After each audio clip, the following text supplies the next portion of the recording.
प्रिय मित्रों, नमः संस्कृताय। आपका यूट्यूब दोस्त चंद्रशेखर सिंह छोटे से प्रयास से प्रयागराज से। प्रिय मित्रों, आज हम लोग ईशावास्योपनिषद का 5वां मंत्र देखेंगे। 5वां मंत्र से आगे देखेंगे। 5वां मंत्र से चालू करते। तद्देजति तन्नैजति तद्दूरे तद्वन्तिके तदन्तरस्य सर्वस्य तन्नु सर्वस्यास्य अस्य वाह्यतः।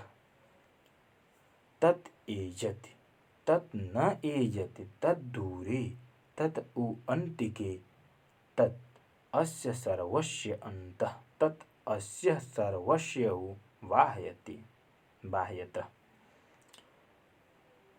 इसमें महर्षि दध्यंगाथर्वण बताते हैं कि वह परम ब्रह्म परमेश्वर कभी तो गति करता है, कभी गति नहीं करता, कभी वह दूर चला जाता है तो कभी समीप दिखाई देता है, कभी वह सभी के अंदर ही समाया हुआ दिखाई देता है तो कभी वह सभी के बाहर भी दिखाई देता है। 6वां मंत्र। यस्मिन् 6वां मंत्र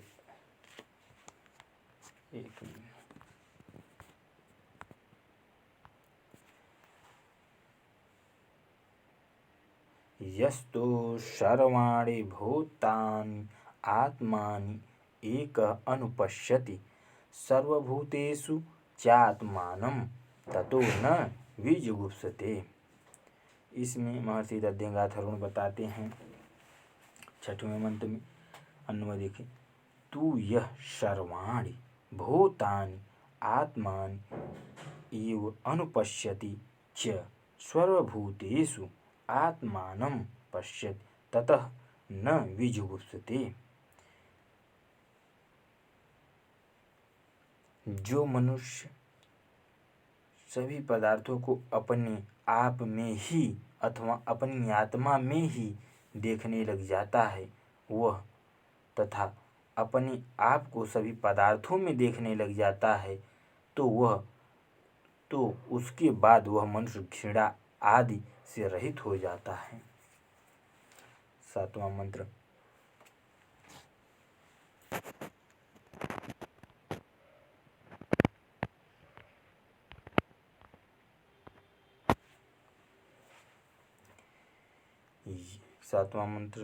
आइए देखते हैं। यस्मिन् सर्वाणि भूतान्य आत्मैवाभूद्विजानतः तत्र को मोहकः शोकः एकत्वं अनुपश्यतः।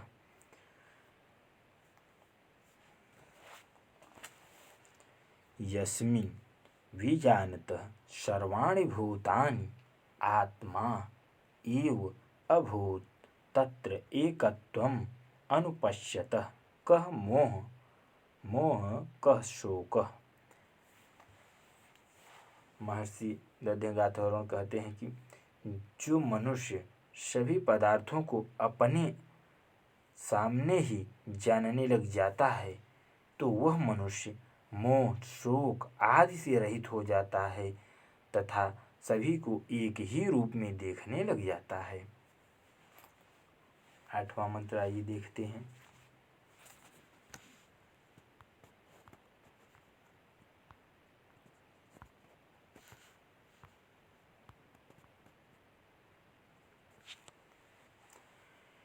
सह पर्यगाशु कर्म कायं व्रणमशना वीरं शोद्धम् अपाप्य विरोधं कवीर्यं निशि परिभो स्वयंभो यथातथ्यप्तो अर्थान् व्यदधाशाश्वतेभ्यः समाभ्यः। स पर्यगात् शुक्रम् अकायम् अव्रणम् अस्नाविरं शुद्धम् अपापविरुद्धं कविः मनीषिः परिभुवः स्वयंभू शाश्वतेभ्यः समाभ्यः यथातथ्य अर्थान् व्यदधान।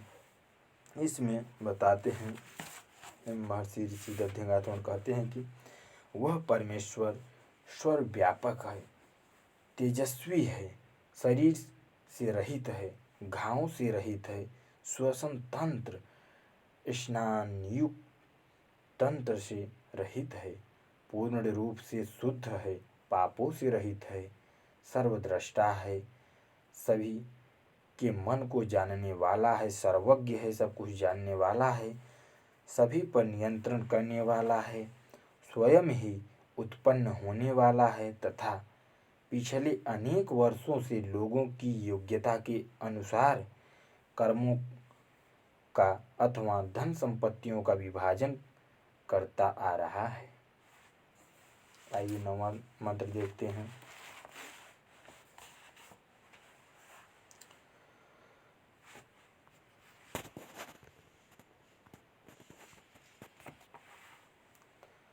अन्नं तमः प्रविशन्ति ये अविद्याम् उपास्यते ततो भूयैव ते तमो ययो विद्यायां रता। अविद्या कर्मनिष्ठ या सांसारिक उपासना के लिए कहा गया है, विद्या ज्ञाननिष्ठ अर्थात यथार्थ उपासना के लिए कहा गया है। इसमें ये अविद्याम उपास्यते ते अंधम तमः प्रविशन्ति ते विद्याम रताः ते ततः उभूयः इव तमः प्रविशन्ति। इस मंत्र में महर्षि दध्यंगात्मन बताते हैं कि ईश्वर की प्राप्ति दो मार्गों का वर्णन करते हुए महर्षि दध्यंगात्मन कहते हैं कि जो मनुष्य केवल कर्मनिष्ठ या सांसारिक उपासना में ही लगा रहता है वह गहन अंधकार में चला जाता है, तथा जो मनुष्य केवल ज्ञान निष्ठ या यथार्थ उपासना में ही लगा रहता है तो वह उससे भी अधिक गहन अंधकार में चला जाता है।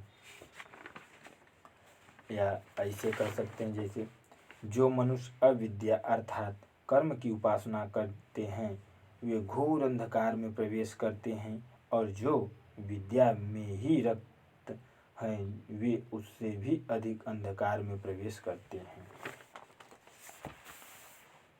आइए हम लोग 10वां मंत्र देखते हैं।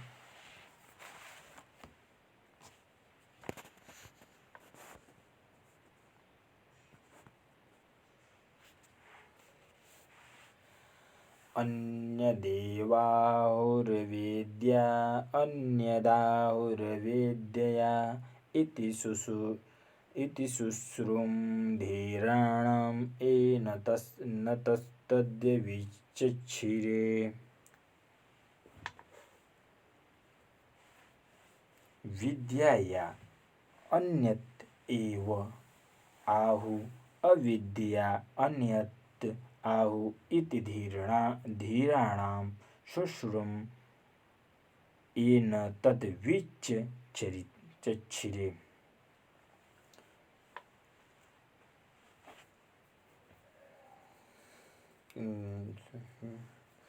इसका और हम लोग व्याख्या देखते हैं 10वां मंत्र का।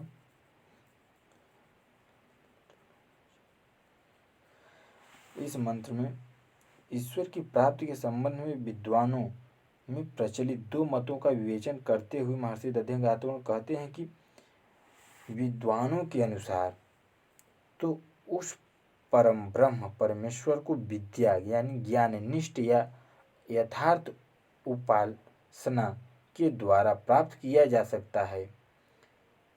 ऐसा हमने उन विद्वानों के मुख से सुना है जिन्होंने हमें धर्म संबंधित उपदेश दिए हैं।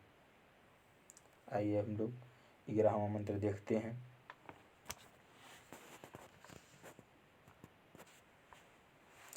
वेद्यां च अवेद्यां च यसत्तद्य वेदो भयं सः अविद्या मृत्युयं तीर्त्वा विद्यया अमृतम् अश्नुते।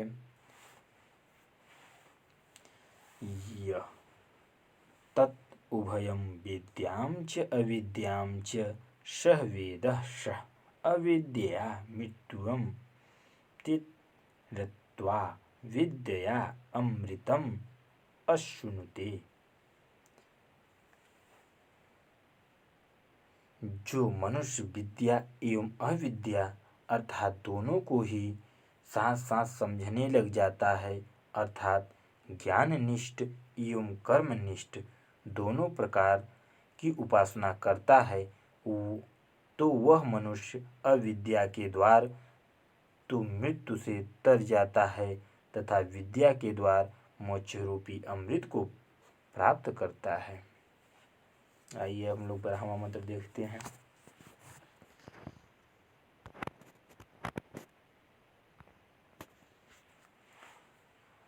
अन्धं तमः प्रविशन्ति ये असम्भूतिम् उपास्यते ततो भूय युवते तमो ययुः सम्भूत्यामृता।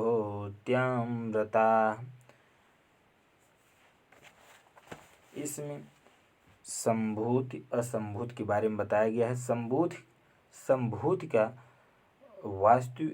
वास्तविक ईश्वर की उपासना होता है, असंभूत अवास्तविक या पितरों की उपासना कहा जाता है।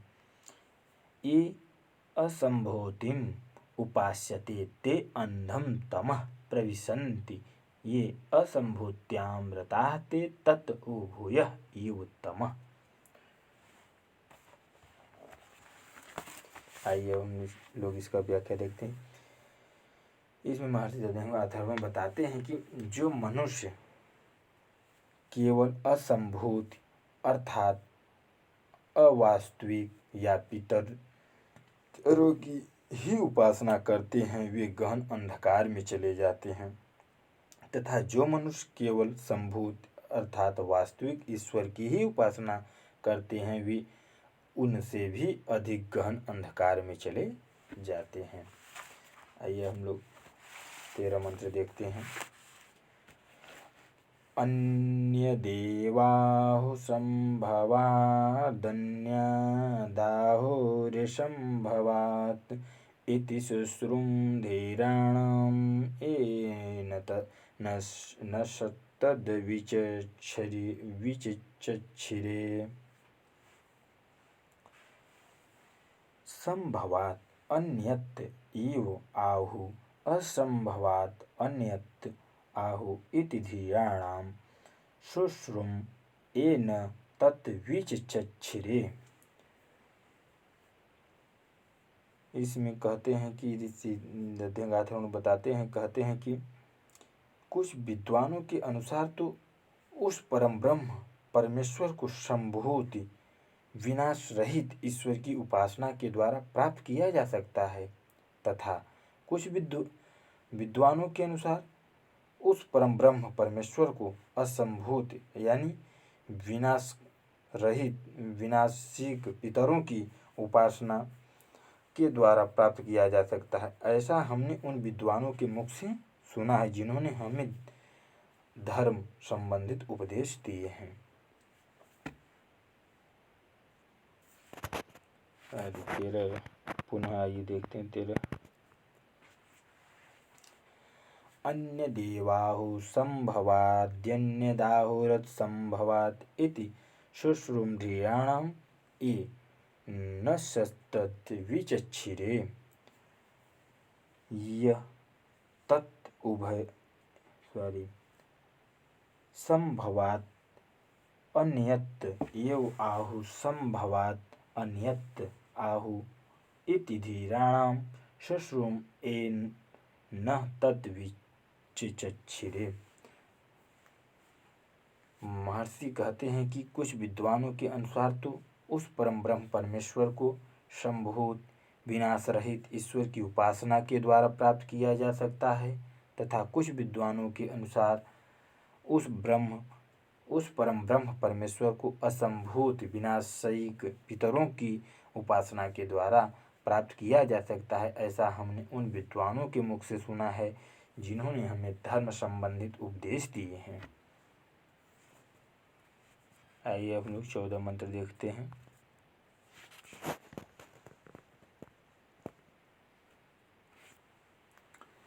संभोतिं च विनाशं च यस्सद्य वेदो भयं सह विनाशेन मृत्युयं तीर्त्वा संभोत्यामृतं श्नुते। यः तत् उभयं संभोति च विनाशं च सः वेदः सः विनाशेन मृत्युं तीर्त्वा संभोत्या अमृतम अश्नुते। महर्षि कहते हैं कि मनुष्य विनाश रहित संभूत की उपासना को एवं विनाशशील पितरों असंभूत की उपासना को अर्थात दोनों को समान मानने लग जाता है तो वह विनाशशील पितरों को असंभूत की उपासना से तो मृत्यु से तर जाता है तथा विनाश रहित ईश्वर संभूत की उपासना के द्वारा मोक्ष रूपी अमृत को प्राप्त करता है। आइए अब हम लोग 15वां मंत्र देखते हैं।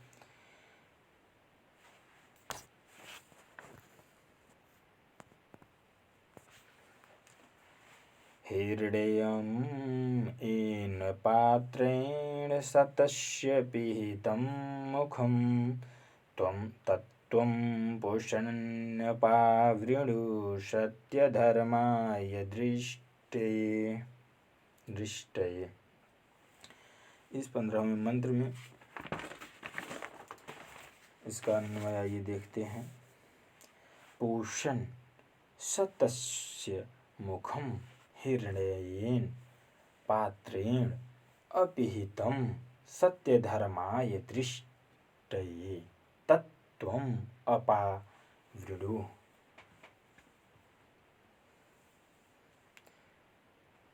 महर्षि कहते हैं कि सोने के बने हुए बर्तनों के द्वारा आज सत्य के मुख को ढक दिया गया है।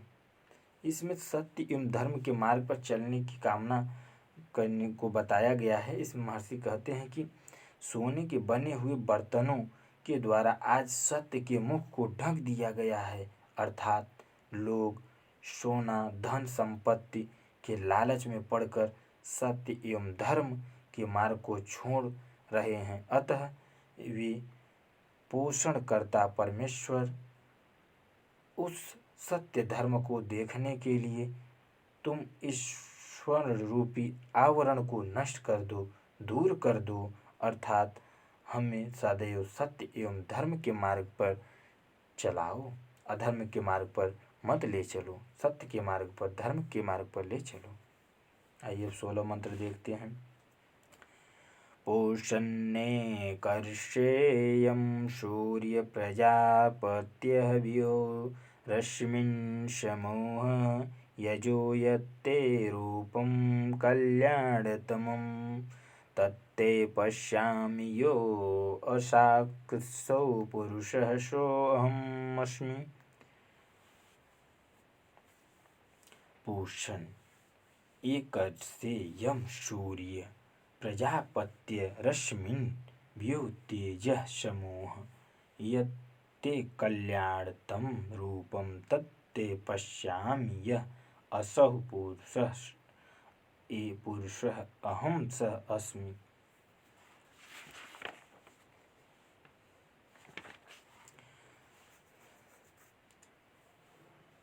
महर्षि दध्यगात्र में बताते हैं कि परम परमेश्वर के दर्शनों की कामना इसमें की गई है।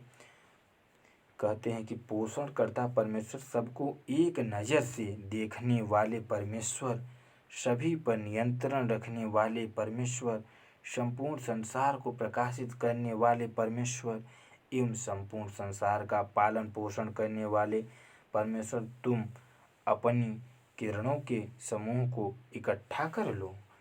तुम्हारा यह जो तेजस्वी एवं कल्याणकारी रूप है, उसको देखने वाला जो कोई भी पुरुष है वह मैं ही हूँ, अर्थात तुम मुझे अपने दर्शन प्रदान करो।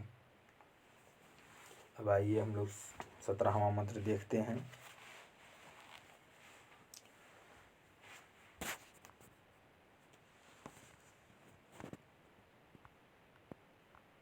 सोलह पुनः एक बार देख लीजिए।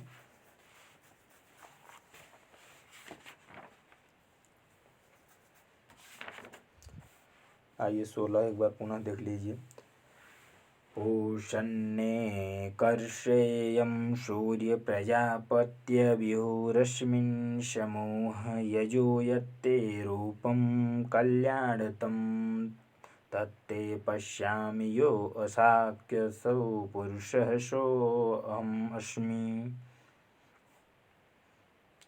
पूषन् एकर्षेयं सूर्यः प्रजापत्यः रश्मिन् व्यूह तेज समूहयत्ते कल्याणतं रूपं तत्ते पश्यामि यः असौ पुरुषः अयं सः अस्मि।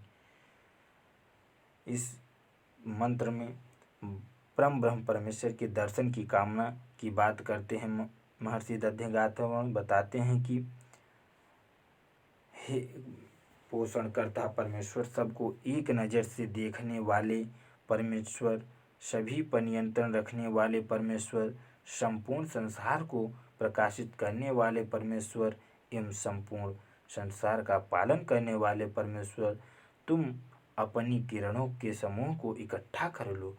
तुम्हारा यह जो तेजस्वी एवं कल्याणकारी रूप है, उसको देखने वाला जो कोई भी पुरुष है वह मैं ही हूँ, अर्थात तुम मुझे अपने दर्शन प्रदान करो। आइए अब हम लोग 17वां मंत्र देखते हैं।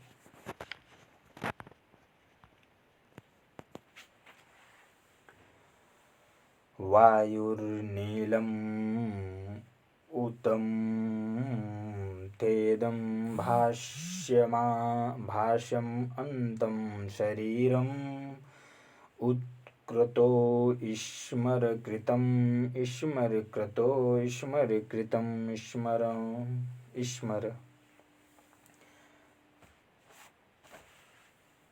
अथ वायु अमृतम् अनिलम् इदं शरीरं भस्मान्तम् क्रतो ईश्मरम् ईश्मर कृतम् ईश्मर क्रतो ईश्मर कृतम् ईश्मर।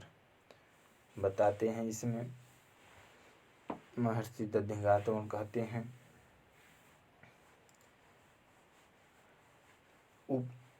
इस मंत्र में लोगों को उपदेश देते हुए बताते हैं महर्षि दध्यगाथवन कहते हैं कि पृथ्वी, जल, तेज, वायु, आकाश, इन 5 तत्वों से बना हुआ हमारा यह शरीर अंत में नष्ट या भस्म होने वाला है। अतः जब तक इस शरीर में प्राण है तब तक हमें उस परम ब्रह्म परमेश्वर को याद करना चाहिए।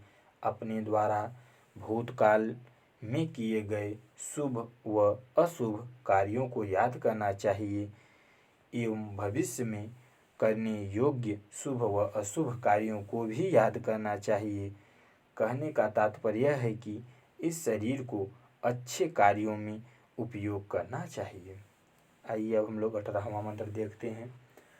अग्नेयं सुपथा राये अस्मान् विश्वानि देव वयूयानि विद्वान् योध्यस्यं जुयुराणमिनो भूयिष्ठां तेन मयोक्ति विधेयम्। अग्नि अस्मान् राये सुपथा नय देव विश्वानि वयुनानि विद्वान् अस्मान् जुहुराणम् एनः युयुधि ते भूयिष्ठां नम युक्ति विधम। इस मंत्र में अपने लिए एवं अन्य सभी ऋषिगणों के लिए आशीर्वाद की कामना करते हुए महर्षि दध्यगाथवन कहते हैं कि परम ब्रह्म परमेश्वर आप हम सब ऋषिगणों को ईश्वर की प्राप्ति के लिए सुमार्ग पर ले चलें, क्योंकि हे परमेश्वर, आप हमारे सभी कार्यों को जानने वाले हैं। अतः आप हमारे सभी संसारिक बंधनों को एवं पाप कर्मों को नष्ट कर दो तथा हमें यह आशीर्वाद प्रदान करो कि हम बार बार अत्यधिक रूप से अपने लिए ही नमस्कारात्मक वाक्य बोलते रहें।